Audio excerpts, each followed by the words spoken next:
First of all, let me say that when people say just stop comparing yourself to other people, I feel like that's bullshit. Because it's not that easy, it's not that simple. And that oversimplification and making it sound and seem like it's easy just makes people feel bad when that happens to them. And I feel like as human beings, most of us are going to compare ourselves, and that's going to happen. It's going to come up. Hold up, someone's coming. No, he's just walking by. He was coming directly to me. And I really don't resonate with that. That idea of just stop comparing yourself to other people. Here's an interesting thought that I want to share with you. We've all heard that phrase. I don't think it's a quote. If it's a quote, let me know the source, who said it, because I want to give them credit. But that phrase of stop comparing someone's highlight reel, aka their Instagram account, someone's highlight reel to your behind the scenes, to your real life, right? What people post on Facebook, Instagram, or whatever app they're using these days, that's their highlight reel. And luckily, thankfully, there's a lot of nowadays people just sharing their real selves, like no filters, no makeup, no nothing. This is the real me, and sharing their struggles and their real, raw, authentic human emotions. And I really love that. I really appreciate that, because it makes people feel safe to share their emotions, and it helps people realize that it's okay to not have your shit together 100% of the time. It's okay.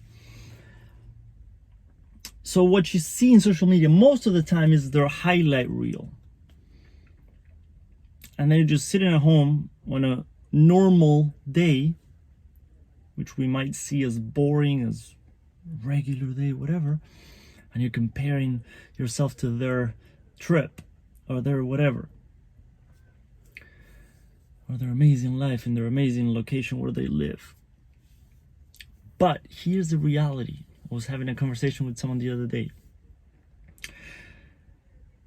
Even if you compare yourself to someone you know in real life personally and you see them often, even what you see is not their real life. Because most people, most of us, we show what we want other people to see. Here's a question.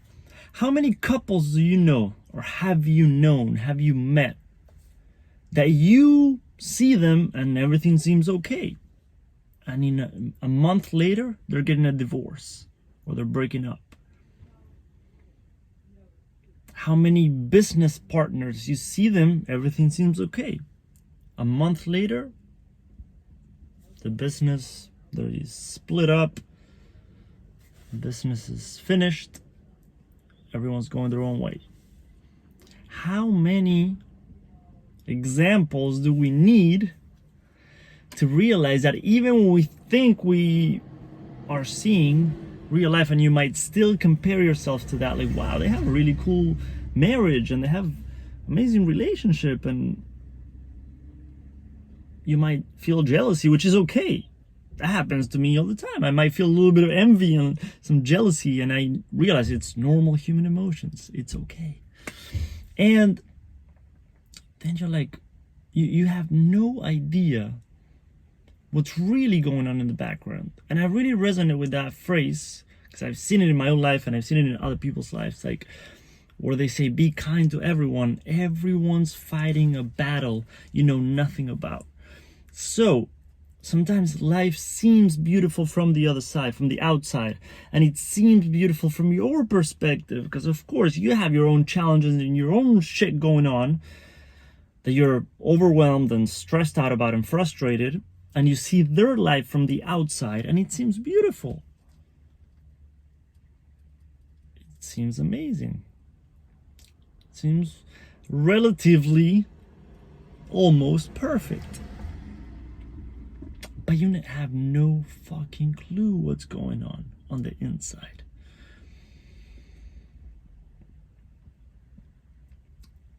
And it's a strange thing now with social media, because back decades ago, you could only compare yourself to people you knew, maybe in your town, and maybe rumors going on of like, he's got so much money and he gets all the ladies and this and that. And you might feel jealousy and envy. But now with social media, it's like 24/7. If you scroll through Instagram, if you watch like whatever on Facebook or go through social media, it's 24/7. So I think it's even more of a challenge. And I was talking to someone yesterday, I think it was, about how his best friend, who was a woman, one of his best friends, he knew her their entire lives, they were together, right? He knows that she's a challenging person. She knows that she's a challenging person.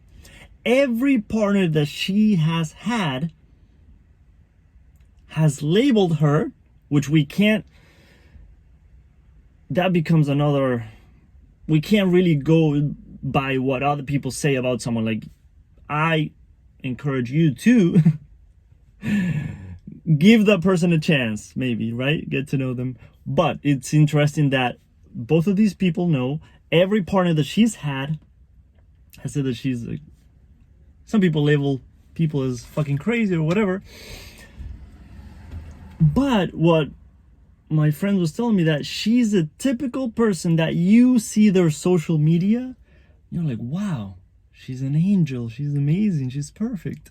Always sharing beautiful quotes, always sharing beautiful images of whatever, like those quotes within an image that it's like, wow, such a loving person, such a kind person, like always spreading positivity. But you might go hang out with her and she's fucking nuts. So I think it's, social media is making this even more interesting. This whole thing of comparing ourselves and the image that we have of other people based on social media. I've gone to a lot of events and workshops and retreats and that kind of stuff. So I just realized that this 10 seconds ago when I was saying that a lot of my friends, I wouldn't say that those are my closest friends, of course, but a lot of people that I've met maybe once at an event and we stay connected through social media, my idea of them keeps forming based on what they share on social media, right? My idea of how they are as a person, right? Their personality, their values, maybe their beliefs or whatever, is formed based on my perception of what they share on social media. But in reality, I don't know them that well. So I think that might even happen for people that we might know much better because we've had much more contact with them. But still, like I don't know. It's a fascinating concept that I've been thinking about. But here's what I want to leave you with. First of all, if you compare yourself to other people, welcome to the club of being a human being. That's going to happen. I don't have a 7-step process for you to stop comparing yourself to other people. I don't have a mantra that I can give you that in 7 days you'll stop comparing yourself to other people. I don't have a course or an ebook that I can sell you that helps you to stop comparing yourself to other people. I don't have a magic pill. I don't have a solution. I'm sorry. But here's what I have to offer you. First of all, like I said, it's going to happen. I believe that when it happens, it's an opportunity for you to maybe see, okay, maybe that version of me, that person, like that version of my own personality that compares to other people 24/7, that's the part of me that needs more love. The part of me that feels like, fuck, I don't make enough money, that's the part of me that maybe needs, is asking for, would benefit from more love. Maybe the part of me that says, why do all my friends travel so fucking much and I'm stuck here at home with my boring ass life? Maybe that's the person that wants needs would benefit from more love. Maybe the person that sees that amazing couple on Instagram and Facebook that share their beautiful pictures and they're hugging and kissing, and you feel lonely and you compare yourself to them. And you're angry at them and you're angry at yourself because you're lonely. Maybe that's the part of you that's begging for your own love and attention.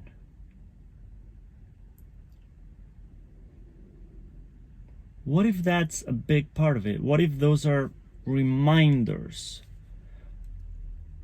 What if that's like, I've seen from experience that there's a lot of, and we hear this all the time in self-development, inner work, all that good stuff, spiritual journeys, about the inner child and how that's connected to so many of our current wounds or current patterns or current ways of seeing the world.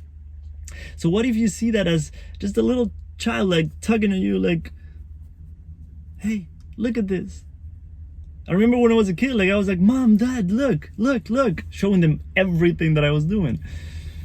I learned a new trick, I learned a new something. Mom, Dad, look.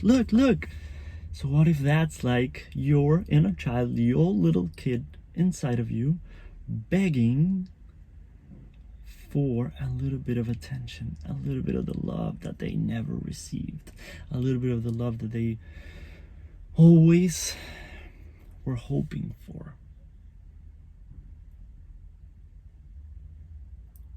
What if that's part of it? I don't know.